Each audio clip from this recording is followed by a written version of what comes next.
Dr. Anusha, consultant at Dr. Vijay's Cosmetology and Hair Transplantation Center. So ఈరోజు మనం PRP కోసం మాట్లాడుకుందాం. So what is PRP? PRP therapy for hair loss. So PRP అంటే platelet rich plasma. So ఇది ఎలా produce చేస్తాం?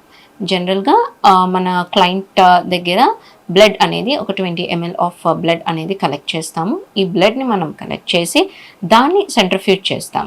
Centrifuge చేసిన తర్వాత మనకి ఏదైతే ప్లాస్మా సెపరేట్ అవుతుంది, కింద బ్లడ్ అనేది సెపరేట్ అవుతుంది. ఈ ప్లాస్మా ఏదైతే ఉందో దాన్ని మనం కలెక్ట్ చేస్తాం.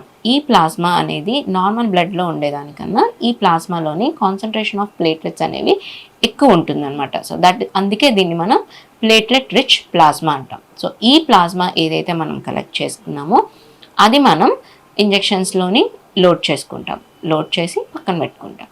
సో వాట్ ఈస్ ఇంపార్టెన్స్, ఎందుకు ఇది మనం ఎందుకు ఇది యూజ్ చేస్తున్నామో and how effective it is.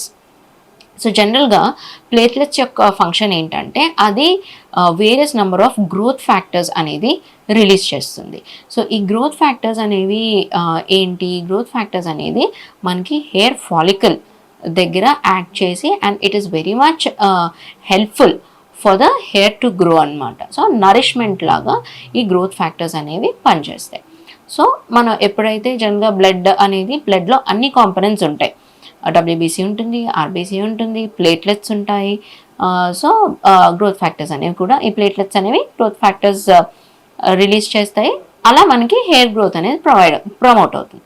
So ఎప్పుడైతే మనకి హెయిర్ లాస్ అనేది అవుతున్నప్పుడు సో ఎక్కువ నరిష్మెంట్ అనేది మనం హెయిర్కి ఇవ్వాలి అని అనుకున్నప్పుడు సో డైరెక్ట్గా మనం ఏదైతే కాన్సన్ట్రేట్ ఉందో ఈ ప్లేట్లెట్ రిచ్ ప్లాస్మా ఉందో అది డైరెక్ట్గా మనం హెయిర్ ఫాలికల్కి ఇంజెక్ట్ చేసినప్పుడు ఏమవుతుందంటే ఎక్కువ మోతాదులోని ప్లేట్లెట్స్ని గ్రోత్ ఫ్యాక్టర్స్ని మనం డైరెక్ట్గా హెయిర్ ఫాలికల్కి ఇంజెక్ట్ చేస్తున్నాం కాబట్టి అక్కడ నరిష్మెంట్ ఎక్కువ వచ్చి హెయిర్ గ్రోత్ అనేది బాగా ఉంటుంది. సో అందుకే this is best for people who are suffering from hair loss.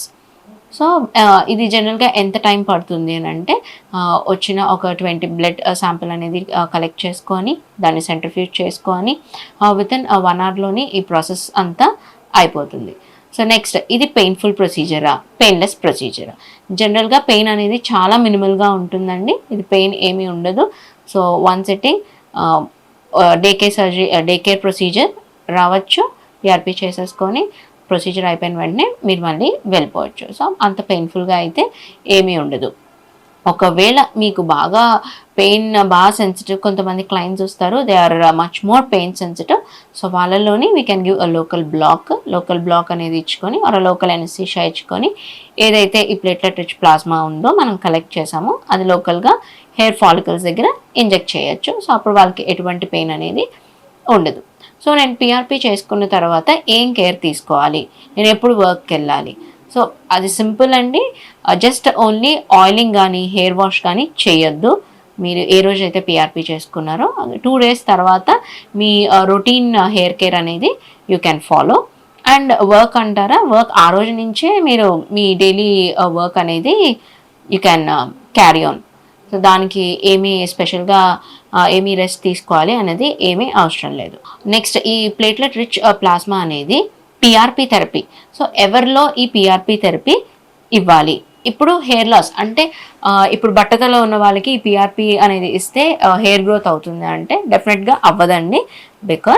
ఎందుకంటే ఆల్రెడీ అక్కడ హెయిర్ అనేది లాస్ అయిపోయింది, హెయిర్ ఫాలికల్స్ అనేవి లేవు, ఆల్రెడీ లాస్ అయిపోయింది కాబట్టి దాన్ని మనం స్టిమ్యులేట్ చేయడానికి అవ్వదు. సో అందుకే బట్టతలో ఉన్న వాళ్ళకైతే పిఆర్పి అనేది వర్క్ అవ్వదు. సో మరి ఎవరిలో వర్క్ అవుతుంది అని అంటే హెయిర్ లాస్ అవుతుంది, హెయిర్ ఫాల్ అవుతుంది అంటే for example sudden weight loss అవ్వడం వల్ల, క్రాష్ డైట్స్ చేయడం వల్ల, లేదంటే అవుట్ ఆఫ్ స్ట్రెస్ వల్ల ఎక్కువ హెయిర్ ఫాల్ అవుతూ ఉంటుంది. సో వాళ్ళలో మనకి హెయిర్ థిన్నింగ్ కనిపిస్తుంది, కొంచెం చిన్న చిన్న బేబీ హెయిర్స్ అనేవి కనిపిస్తాయి, టర్మినల్ హెయిర్ అనేది కూడా ఉంటుంది.